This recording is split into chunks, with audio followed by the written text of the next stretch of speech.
Sa pusod ng kabundukan ng Kapas Tarlac, nakatago ang isang maliit na sityo ng mga katutubo.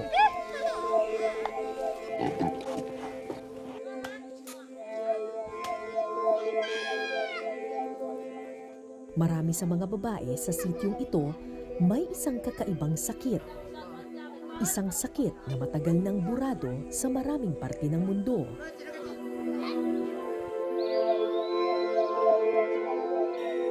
Pero sa mga lugar na tila kinalimutan ng panahon, laganap pa rin ang ganitong kondisyon.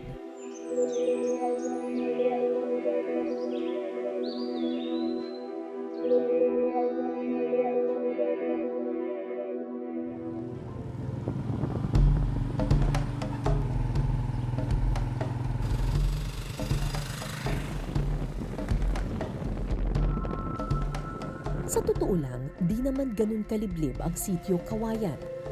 2 oras lang ang layo nito mula sa sentro ng Kapas. Pero ayon sa mga taga rito, bihirang nabibisita ng mga doktor at health worker ang lugar na ito.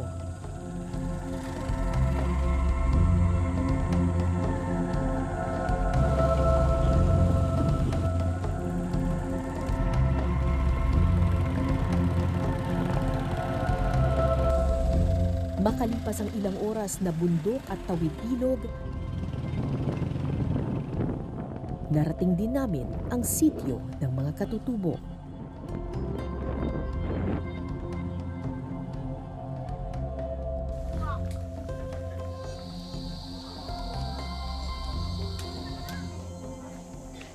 Dito sa sitio Kawayan, marami dun sa mga babae dito merong goiter. Isa dun sa may pinakamalaking bukol dito sa leeg ay yung asawa mismo ng kanilang chieftain.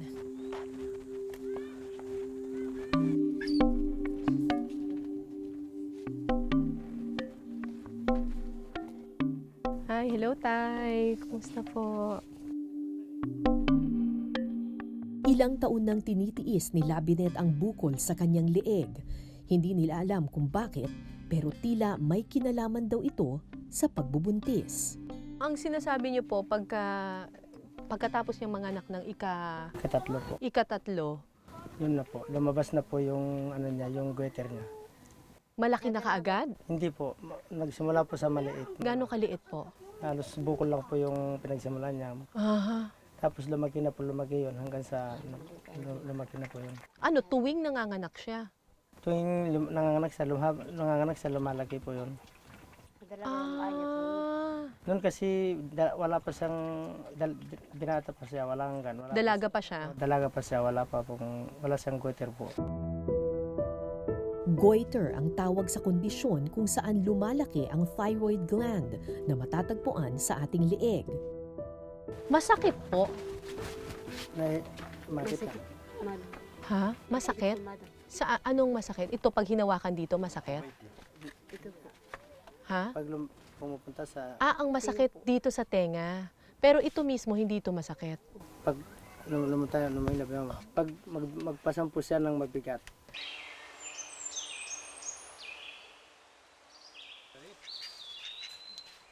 Hirap na rin daw siyang huminga at kumain dahil sa kanyang goiter.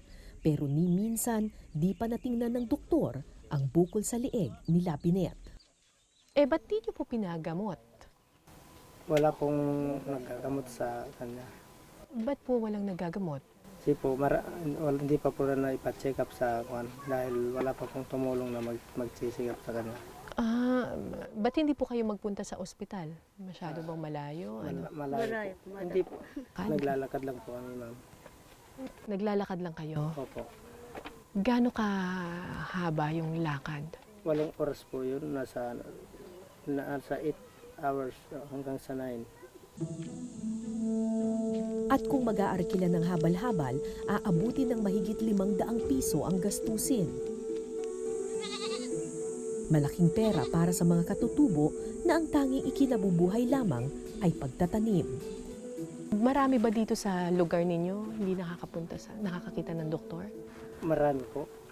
Madalang lang po yung nakakapunta sa doktor. Hindi lang si Labinet ang may ganitong klasing sakit. Marami sa mga katutubong babae sa lugar na ito minsan ding nakaranas magka-goiter. Bukod sa kanya, may iba pa. May iba pa po. May dalawa na po sila dyan. Ah. Hello po. Sino po yung nanay ninyo? Ah, ito po si Rosing. Kayo po si Rosing? Ah, parang maliit na lang yung goiter niya, ano? Oo. Tapos, sino pa yung iba? Ito rin po. Ah, siya rin. Kaano-ano naman niya ito? Magpinsan. Tapos, kayo rin, Nay. Parang malaki yung... Parang dalawa, ano? Opo, dalawa po yan. Yung, tama ba? Masakit? Hindi. Ay, hindi naman. So, nung nalaman niyo po na parang nagkakaroon na ng bukol, ano pong naisip ninyo? Ang naiisip ko, bakit po ganito? Mm-mm. Tumubo sa liit ko. Mm-mm. Baka siguro pumadam sa kabubuhat ng mabigat. Mhm. Kabubuhat na mabigat. Oo. Kanya-kanyang haka-haka ang mga katutubo sa pinagmulan ng kanilang sakit. Pero ayon sa mga doktor, ang goiter ay isang karamdaman na dulot ng iodine deficiency o kakulangan sa iodine na madalas nakukuha mula sa asin, isda at mga lamang dagat. Dahil malayo sa karagatan ng bundok ng mga Aita, kulang na kulang ang nakukuha nilang iodine. Sumama kami sa mga katutubo sa paghanap nila ng uulamin.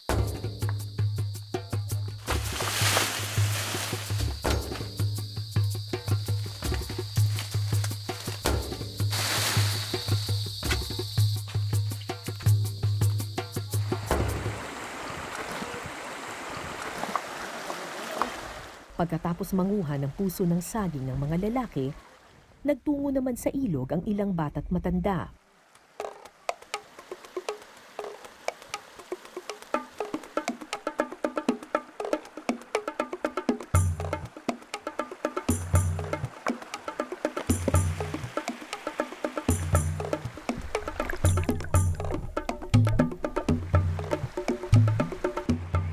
Saan kayo kumuha ng hipon? Diyan po sa ilog. Mayroon din, kaya lang maliliit po yung ano. Tapos may talangka rin na ano, maliliit. Oo. Marami rin dyan, kaya lang po. Yun lang po yung ulam namin. Tapos may ulam din kami na kung ano, may kukuha po kami ng talbos ng kamuting gapang. Yun lang. Tapos yung puso, yun po yung ulam namin.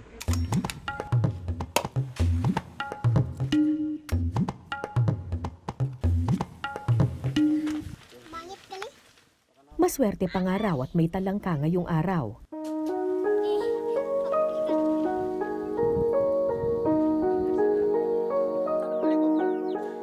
Madalas, talbos, kamote at puso ng saging lang ang madalas nilang kainin.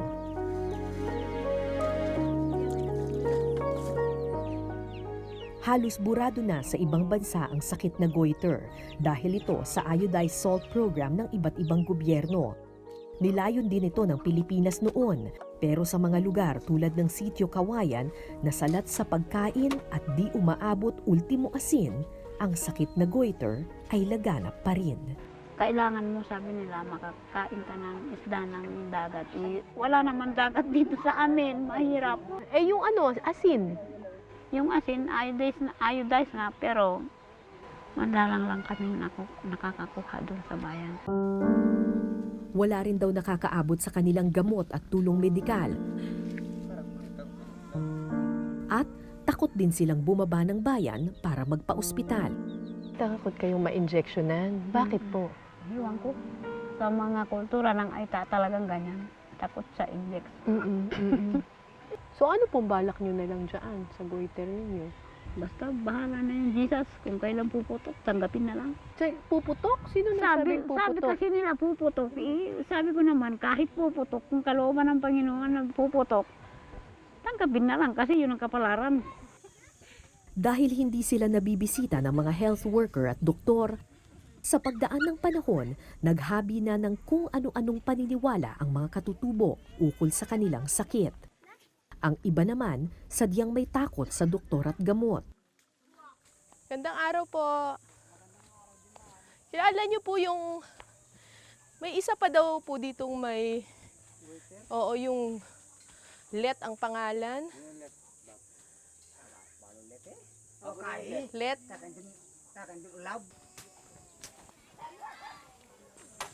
Gandang araw po. Tulad ni Let, nalabis na ang kapayatan pero takot pa ring lumapit sa ospital. Mataba siya dati. Tapos, ano, lumalaki naman yun dito. Yung sa leeg. Hindi nyo pa pinatingin. Bakit po? Kasi takot kami sa doktor. Ay, yun na ng doktor. Oo. Mayroon nang namatay yung taong inuopera dito. Ah, ganun. Oo, kaya kami takot sa doktor. Mm. Kaya yun, kahit na mag-impayat, Mm-mm. yun, mag-impayat na lang, pero walang gamot Mm. ng doktor. Mm-mm. Kasi kami ngita, mga makakatakot. Sa aming pagpunta sa sitio Kawayan, halos 10 babae na agad ang nakita naming may bukol sa leeg. Pero usap-usapan sa komunidad na hindi lang daw babae ang tinatamaan ng ganitong kondisyon. Sa dulong sitio ng Kulyanan sa tuktok ng bundok, pati raw lalaki, nagkakaroon din ng goiter. Papunta tayo ngayon dun sa sitio Kulyanan. Isa ito dun sa pinakamalayong sitio dito sa Barangay Maruglu. Kap, ilang oras yung lalakarin natin papunta dun sa sitio Kulyanan? 1 oras at kalahati po.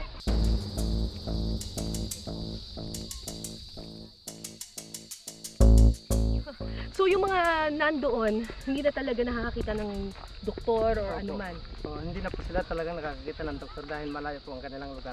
So kapag may sakit yung mga nandun sa taas, ano nangyayari? Ang paano po, pag nagkasakit po doon sila, minsan pinapasan na lang po dahil hindi naaabot po na sa sasakyan, ng motor. Eh pag walang magpapasan, Kung walang magpapasan, hinahayaan na lang po.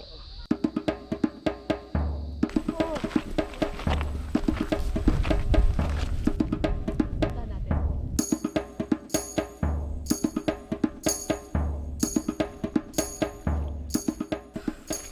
Isang oras pa. 1 more hour. Kaya naman pala hindi ito pinupuntahan ng mga doktor at mga health worker. Sobrang layo.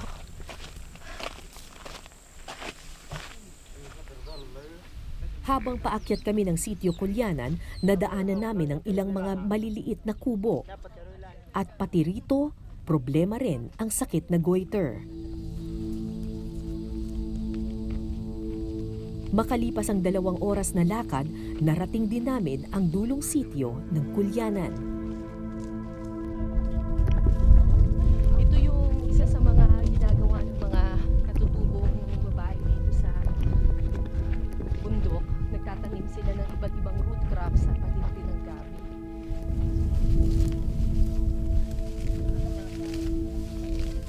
Mahigit 20 years na ang bukol sa leeg ni Junis Plata. Pero wala siyang balak na ipagamot o ipaopera ang kanyang goiter.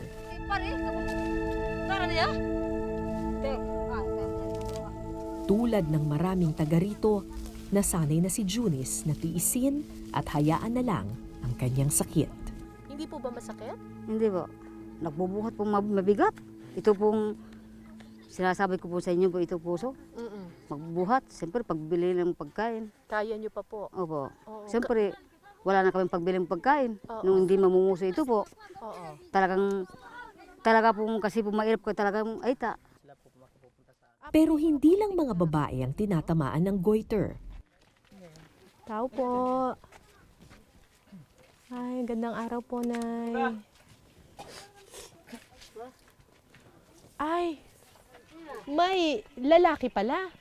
May goiter din? Pero hindi na nakakalakad? Hindi na po. Dati po malakas pong lumakad. Pagkatapos po, Oo. kapapasan po ng puso, yun po na biglang po hindi na po nakalakad. Nahirapan na po. Mga ano na po, mga kalahati na pong taon. Ano sa tingin niyo yung dahilan bakit siya nagkaroon ng bukol sa leeg? Baka po siguro sa kapapasan po ng mabigat, kaya nagkaano po sa liig. Tapos simula nung lumaki yung dito sa leeg niya, hindi na siya makalakad? Opo. Wala pa akong nabasa na posibleng magdulot ng pagkaparalisa ang sakit na goiter. Posibleng may iba pang karamdaman ang matandang ito. Ilan na lang po. Nagagalaw niyo po ito, yung kamay ninyo, ganito po. Bakit palaging nakaganito? Nagaganito? Paralas siguro. Hindi, ganito. Bukas ganyan. Ay, hindi na. Nagagalaw ninyo ganito? Yung kamay? Ito din kanon do, kanong kigalon do. Kanon do. Nagagalaw niya ang kamay? Hindi ko na wala. Hindi nagagalaw? Ayun. Tapos yung paa ninyo, nagagalaw ninyo, nagaganito? Itag ayo kanong, ang kagalaw ka na to, matundo. Nakagalaw niya. Pero hindi niya na nararamdaman ninyo ito? Ang katinam mo kano? Ito. Hindi niya nararamdaman. Kasam niya. Ano daw? Ano ba na matundo Ano daw sabi niya? Pagkapataw makarot eh. Ano raw, konti lang po ma'am. Pag ginanito ko po, nararamdaman ninyo? Magkakas konti. Ano daw? Konti lang po daw ma'am. So mukhang parang medyo paralyzed. Nagagalaw naman niya pero konti lang yung pakiramdam niya doon sa kanyang left side ng kanyang katawan. Hindi ba na stroke? Iwan ko po kung Sa kabila ng kanyang kondisyon, pinipilit pa rin ni Mang Duque na makapaglakad. Umaasa na balang araw, babalik din ang kanyang lakas.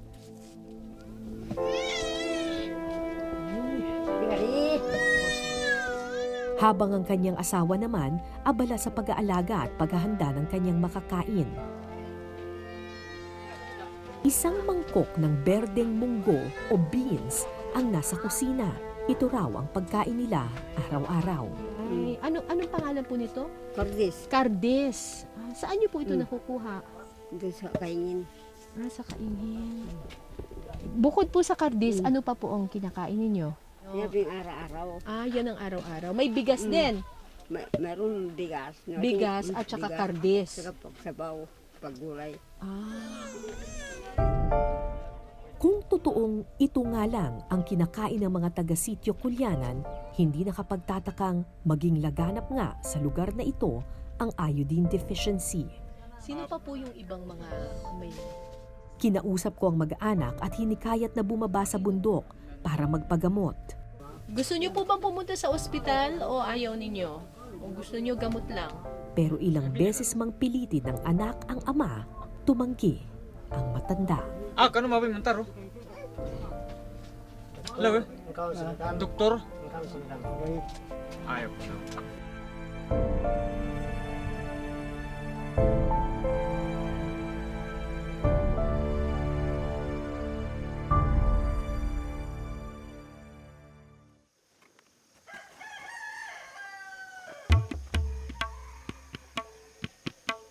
Kinabukasan, naghanda kami pababa ng bayan.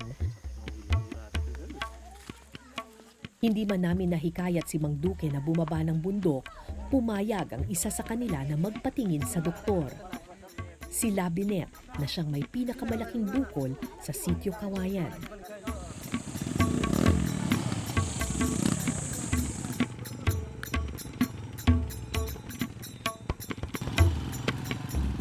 Una kaming nagtungo sa health center na nakasasakop sa sitio Kawayan. Tapos, Aminado ang nakausap naming nurse na hindi pa nila napupuntahan ang mga komunidad na aming binisita. Super layo na nun, ma'am. Meron sana kaming way na umakyat doon last time kasama yung mga sundalo. Kaso dahil parang nakita ng masyadong malayo siya, tapos umuulan-ulan pa. So parang hazardous masyado. Katwiran ng nurse, nagpupunta naman daw sila sa ibang sityo na mga katutubo tulad ng sityo Flora na mas malapit-lapit sa bayan. Kung nais daw magpagamot ng mga aita, maaari naman daw silang bumaba sa paanan ng bundok. Pag kasi umakit kami ng floor, paano kinoconsider na umakit na rin sila ng kawayan? Parang ganun. Dahil nga medyo malapit na siya. Okay. Pero ang problema, kailangan yung pasyente Oo. ang bumaba dun sa mga Dun sa mga doktor, ma'am, sa mga specialist. sa specialist, ma'am, no? Yun lang din, ma'am, ng nagiging, parang makikita mong problem doon na Oo. kahit gusto nating akyatin, hindi nga siya nakakaakyat madalas. Or hindi talaga nakakaakyat. Or hindi talaga nakakaakyat. Kasi parang, pag bumaba kasi ng Flora, ma'am, dahil nga 20 minutes away pa siya, tapos nakikita naman na merong contact doon sa kawain, so Pero pabababain na lang kung sila. 20 minutes away lang pala, bakit hindi na lang Ang akyatin sabi. yung 20 minutes? Sana, no, ma'am? Diba? Dahil walang sapat na kagamitan para sa goiter ang naturang health center, nagtungo kami sa pampublikong ospital ng Kapas.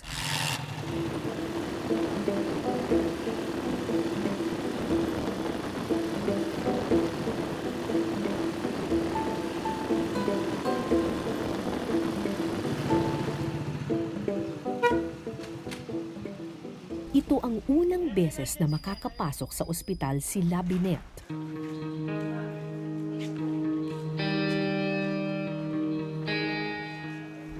Nabalot siya ng takot. Tara po, Nay. Halika po, huwag po kayo matakot. Halika. Huwag ka matakot sa akin. Huwag ka matakot.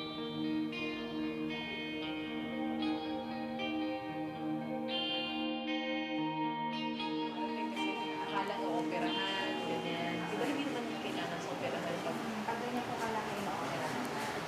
Talaga. Pero...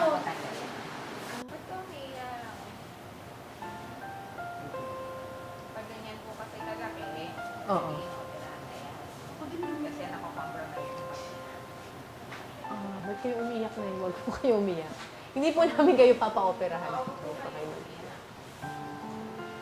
Hindi na ba liliit yan? Kasi may mga iba silang kasamahan doon dati malaki tapos lumiit naman. Usually po hindi na lumiliit. Pero depende rin siguro kung magagawa sila. Ano po yung gamot na iniinom usually? Parang sa thyroid hormones nila. Nang mapalagay na ang loob, ineksamin ng doktor ang bukol sa leeg ni Labinet.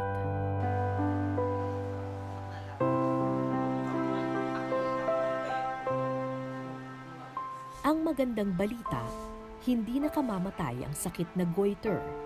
Pero ang hindi maganda, kailangan daw operahan ang bukol sa leeg ni Labinet. Masyado na raw kasi itong malaki. Pero anumang paliwanag ng doktor sa mag-asawa, kabado sila na ipasok agad sa operasyon si Labinet. Ang sabi ni doktora, pag ganyan daw kalaki, pinapa-opera na. Gusto niyo bang ipa-opera? O Safe naman po. Safe po si Kausapin muna po yung mga ginagawa po talaga. oo, kakausapin muna yung mga magulang. Oo.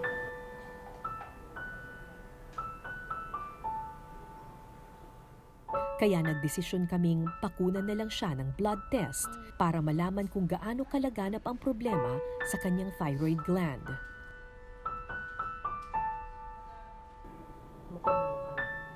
At mula dito, makapagdedesisyon kung tutuloy nga ba sila o hindi sa operasyon.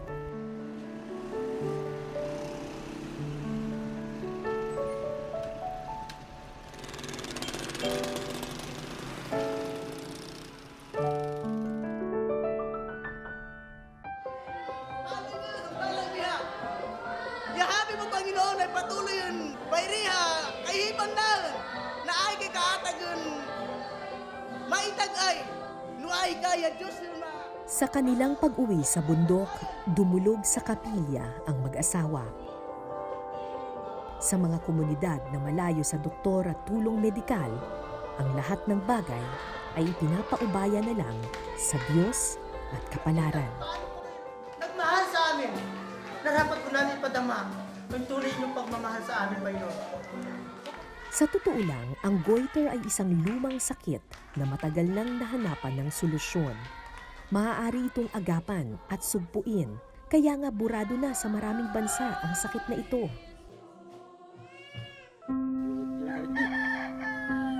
Mahirap isipin na sa panahon ng kasaganahan at modernisasyon, sa panahon ng makabagong gamot at teknolohiya, may mga lugar pa pala na tila kinalimutan ng panahon. Mga lugar na salat sa impormasyon, mga lugar na di naaabot ng gamot at pagkain, ultimo, asin. Ako po si Cara David at ito po ang Eyewitness.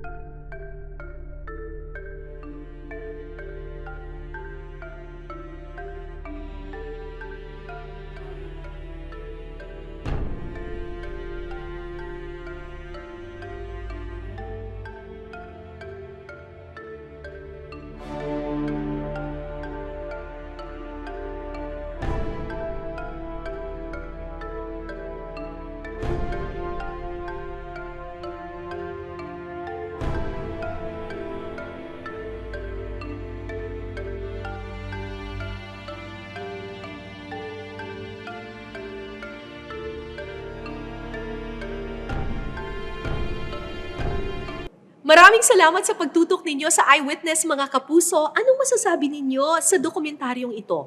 I-comment nyo na yan. Tapos mag-subscribe na rin kayo sa GMA Public Affairs YouTube channel.